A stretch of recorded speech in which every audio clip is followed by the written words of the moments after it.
बिस्मिल्लाहिर्रहमानिर्रहीम। अस्सलाम वालेकुम। ऐसे तमाम अफराद जो सऊदी अरेबिया में वर्क वीज़ा पर मौजूद हैं या फिर सऊदी अरेबिया में वर्क वीज़ा पर आना चाहते हैं, वो ये वीडियो लास्ट देखिएगा। सऊदी अरेबिया लेबर लॉ 40 क्या है? Saudi ministry of human resources and social development की तरफ से Saudi Arabia labour law article 40 की वजाहत की गई है। ये आर्टिकल 40 लेबर लॉ दरअसल सऊदी अरेबिया में वर्कर जो है उसके हकूक़ के हवाले से बनाया गया है और सऊदी अरेबिया की जो मिनिस्ट्री है उसकी तरफ से एक वजाहत जारी की गई है कि कफ़ील या कंपनी या मुअस्ससे की क्या ज़िम्मेदारी है कि वो अपने जो वर्कर्स हैं उनके हकूक़ का ख्याल रखें, कौन सी पाबंदियाँ करें, क्या क्या उनकी फ़ीसें अदा करें। ये जानना आपके लिए बहुत ज़रूरी है, तो ये वीडियो को लास्ट तक देखिएगा। सऊदी जो है ministry of human resources and social development की तरफ से आर्टिकल 40 लेबर लॉ की वजाहत की गई है और बताया गया कि गैर मुल्की को सऊदी अरेबिया लाने के लिए और काम पे लगवाने के लिए जो भी इक़दामात दरकार हों वो सऊदी कफ़ील जो है वो इसकी ज़िम्मेदारी उस पर होगी, वो अपने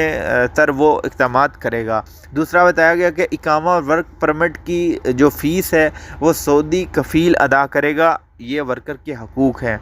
तीसरा बताया गया कि इकामा महना यानी पेशा जो है वो तब्दील करने की जो फ़ीस है वो सऊदी अरेबिया का जो कफ़ील होगा आपका, वो उसकी ज़िम्मेदारी है। चौथा बताया गया कि इकामा की तजदीद में अगर ताहीर हो जाती है, किसी किस्म का कोई जुर्माना आयद होता है जवाज़ात का या किसी और मिनिस्ट्री का, तो ऐसी सूरत में जो है फिर भी कफ़ील की ज़िम्मेदारी है कि वो आपका जुर्माना अदा करे, ये आपका काम नहीं है।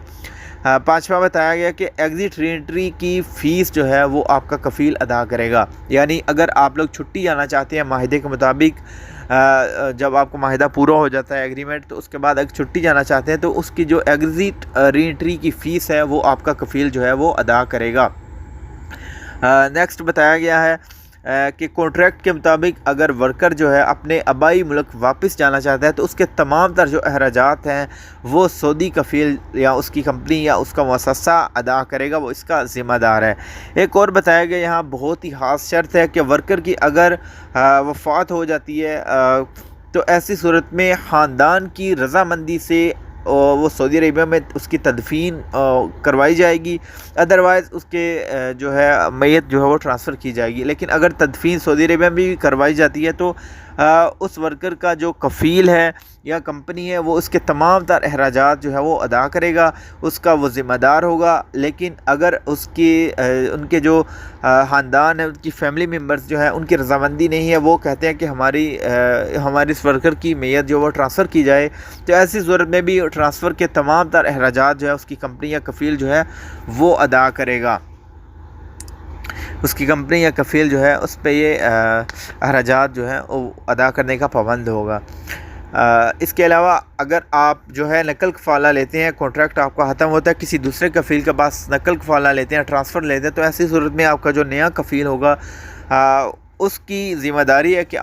आपकी जो मिनिस्ट्री ऑफ ह्यूमन रिसोर्सेज की जो 2000 रियाल फ़ीस है या इससे ज़्यादा, वो आपका नया कफ़ील जो है वो अदा करेगा, उसकी ज़िम्मेदारी है। इसके बाद एक अहम पॉइंट है कि अगर माहिदा ख़त्म ना होने से पहले वर्कर जाने की ख्वाहिश करे और उसके पास कोई वैलिड सबूत ना हो, प्रूफ ना हो, कोई तसल्ली बख्श जवाब ना दे सके, तो ऐसी सूरत में वर्कर जो है वो उसकी ज़िम्मेदारी है कि वो अपने जाने के तमामदार अखराजात जो है वो उठाए। एक बार फिर बता दूं कि अगर आप सऊदी अरेबिया में आते हैं, आपका कॉन्ट्रैक्ट होता है 2 साल का, 1 साल का, तो आप कॉन्ट्रैक्ट पूरा किए बगैर जाते हैं जल्दी किसी वजह से जिसका कोई रीज़न कोई ख़ास नहीं होता, आप तसल्ली बख्श जवाब नहीं दे सकते कंपनी या कफ़ील को, बगैर एग्रीमेंट ख़त्म किए आप जा रहे हैं, तो ऐसी सूरत में आप जो है अपने तमाम तर जो जाने के अखराजात हैं वो ख़ुद अदा करेंगे। Thanks for watching. चैनल को सब्सक्राइब कर दें, बेल पे क्लिक करें, रेड कलर का आपको आइकन नज़र आ रहा है, ताकि कोई भी अपडेट आए आपको बर वक्त नोटिफिकेशन